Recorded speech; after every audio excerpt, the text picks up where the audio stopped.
प्रश्नकाल क्रमांक 1 श्री प्रबोध मिंज। माननीय अध्यक्ष महोदय, मैंने महिला बाल विकास विभाग की मंत्री महोदय से दिव्यांगजनों के संबंध में उनकी भर्ती पदोन्नति के संबंध में सवाल पूछा था। उनका जवाब भी आया हुआ है, लेकिन जवाब से मैं थोड़ा संतुष्ट नहीं हूँ।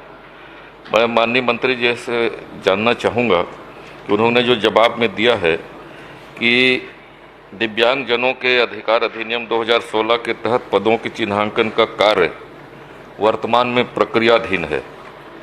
दिव्यांगजन अधिनियम 2016 की धारा 33 के तहत पदों का चिन्हांकन किया जाना है।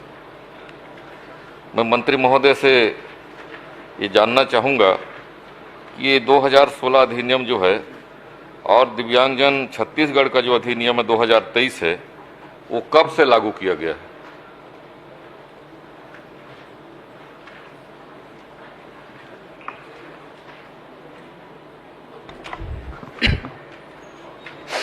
माननीय अध्यक्ष महोदय जी,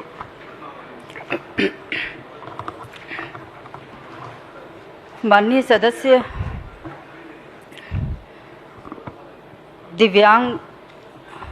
दिव्यांगजन अधिकार अधिनियम 2016 में जब अधिनियम बना माननीय अध्यक्ष महोदय जी, क्योंकि प्रथम बार जब अधिनियम बना था 1995 माननीय अध्यक्ष महोदय जी, उस टाइम बनने के बाद 7 प्रकार के दिव्यांगजनों को चिन्हांकित किया गया था और उसमें प्रक्रिया इतना लंबा चला माननीय अध्यक्ष महोदय जी। वो कंप्लीट होके जब पदों का चिन्हांकन किया गया तो 25/9/2014 को पदों का चिन्हांकन किया गया।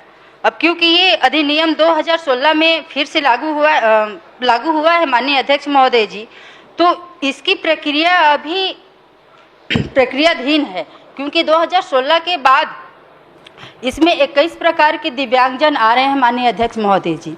तो सभी विभागों से अभिमत लेना रहता है माननीय अध्यक्ष महोदय जी। तो अभी 24 विभागों से अभिमत आ गया है, 26 विभागों का अभिमत आ जाएगा, तो फिर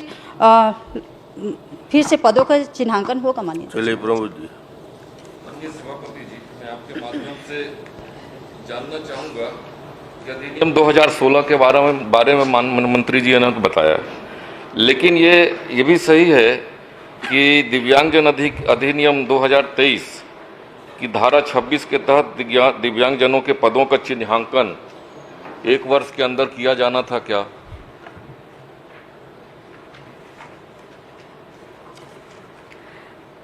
माननीय अध्यक्ष महोदय जी, जब अधिनियम बनता है तो उसकी प्रक्रिया होती है, और जब 1995 में इतनी लंबी प्रक्रिया चली, 2016 में इतनी लंबी प्रक्रिया चल रही है, तो अधिनियम 2023 में भी तो उसकी प्रक्रिया तो लंबी ही रहेगी माननीय अध्यक्ष महोदय जी। माननीय सभापति जी, माननीय मंत्री महोदया जी जवाब ठीक दे रही हैं, लेकिन 2016 से प्रक्रिया चालू हुई है, फिर 2023 में फिर से प्रक्रिया फिर लागू की गई। 16 से लेके 23 और 23 के बाद अभी इतने लंबे वर्षों में 7 वर्ष हो गए। 7 वर्षों तक केवल चिन्हांकन का कार्य हो रहा है और दिव्यांगजनों को न उसको पदोन्नति हो पा रही है, न उनकी भर्ती हो पा रही है, और ये बड़ा संवेदनशील विषय है। और इसमें चूंकि टोटल कुल मिलाएंगे हम लोग तो 9 साल करीब निकल गए, 2025 आ गए, और इतने लंबे अंतराल तक केवल प्रक्रियाधीन है, उसकी कार्रवाई चल रही है, तो दिव्यांगजनों के साथ ये तो अन्याय है। तो मैं मंत्री महोदय से चाहूँगा कि यदि इसमें इतने लंबे वर्षों में यदि कोई यदि अधिकारी या उनके द्वारा कोई कार्रवाई नहीं हो रही है, तो क्या आप उनके ऊपर कार्रवाई करेंगे क्या? माननीय अध्यक्ष महोदय जी,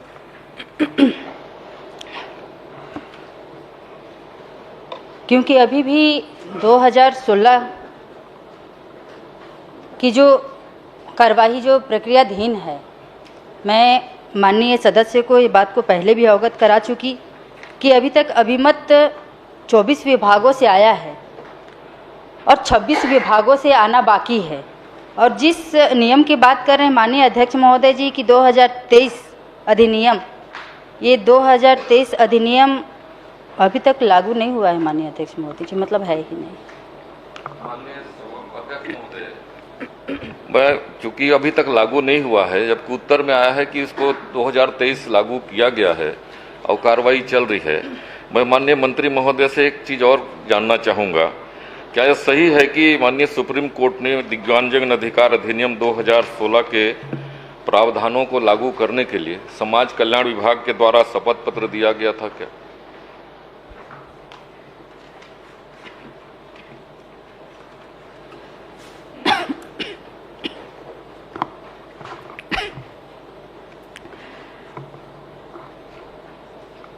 माननीय अध्यक्ष महोदय जी, क्योंकि है ये संवेदनशील, क्योंकि दिव्यांगजन से जुड़ा हुआ चीज़ है माननीय अध्यक्ष महोदय जी, कहीं ना कहीं भर्ती में दिक्कतें हो रही होगी, लेकिन 2016 के एक्ट के अनुसार भर्तियां की जा रही है माननीय अध्यक्ष महोदय जी। रही बात शपथ की, तो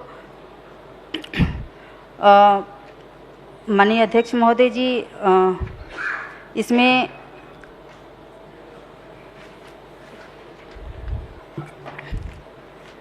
माननीय अध्यक्ष महोदय जी दिव्यांगजन अधिकार अधिनियम 2016 की धारा 34 में सीधी भर्ती के पदों में दिव्यांगता से ग्रस्त व्यक्तियों के लिए 4% से अशून्य का प्रावधान है, जबकि छत्तीसगढ़ राज्य में सामान्य प्रशासन विभाग के परिपत्र दिनांक 29/8/2018 अनुसार सीधी भर्ती के पदों में दिव्यांगता में ग्रस्त व्यक्तियों के लिए 7% आरक्षण का प्रावधान किया जा रहा है माननीय अध्यक्ष महोदय जी।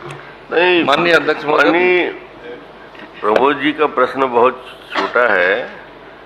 2016 से 2025 आ गए और 9 साल के पूरे कार्य अवधि निकल गया, और पदों का चिन्हांकन जैसे प्रक्रिया में 9 साल लगता है, तो ये दिव्यांगजनों के लिए विभाग को और ज़्यादा संवेदनशील होना चाहिए।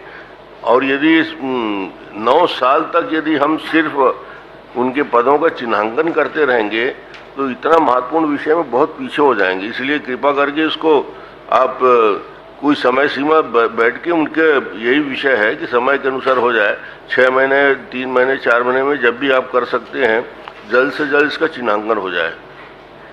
प्रश्न क्रमांक 2 श्री अनिल भेड़िया जी। इसमें मैंने तो कर लिया आपका प्रश्न, आपका ही प्रश्न मैं कर रहा हूं। हाँ सर, आपसे थोड़ा और आप में जोड़ना है मुझे। चलिए चलिए।